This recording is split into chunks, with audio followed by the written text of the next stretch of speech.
Mention air ambulance to most people, and this is what they think of. An emergency pickup by an orange helicopter at the scene of a horrific highway crash. What may be surprising to some is that on-scene location calls account for only 20% of their workload. The remainder is for inter-hospital transfers. So if you have a land option, my recommendation to you would be that I think he would do well to go by land, and I think that that would be our fastest option.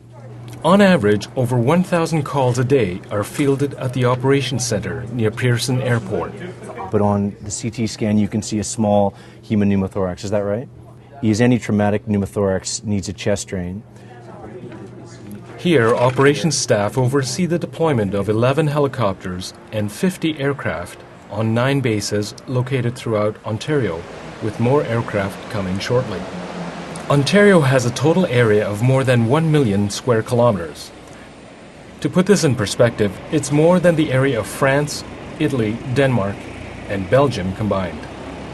791 is in Ottawa. And then 90% of Ontario's population resides within a short drive of the U.S. border.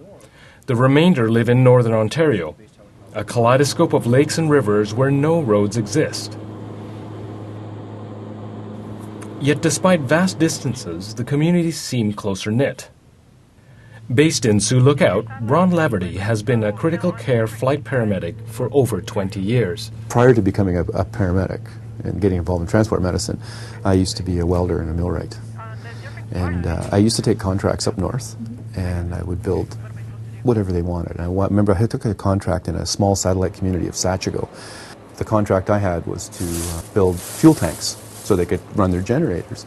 And at about 1 o'clock in the morning, I could hear this little girl, somebody was tapping on the outside of the container that I was working on, and I poke my head over and I go, "Oh, what can I do for you?" And she says, "Well, my dad says that you can fix my bike."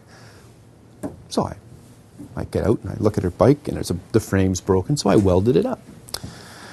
So, you know, I never thought I'd ever, that's the end of that story, right? Well, anyways, it would have been about 15 years later.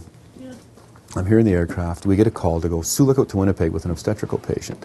We get the girl. She comes out. My partner goes into the ambulance, examines her while I was doing some paperwork and stuff, getting ready for the transfer. The girl looks at me and she has this quizzical kind of look on her face, and you know, and I was like, and I introduced myself to her, and I told her I'd be her primary caregiver in the transfer, and that she needed to inform me if she had any problems with the, you know, if she was in labor, if she could feel, if she was wet or anything, I'd have to examine her and stuff. And then she had a really, really odd look on her face now. And then about 10 minutes later, she looked at me and she started to cry. And I was like, you know, what did I do wrong? Oh. You know, so I said, "What's the matter? Why are you crying?" And she goes, "But you're a welder."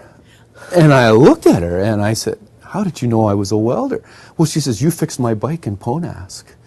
And I said, "Oh, it's okay, dear." I said, "I'm a paramedic now. I've changed my careers." But, you know, it's one of those funny kind of stories. It just shows you how small the world is.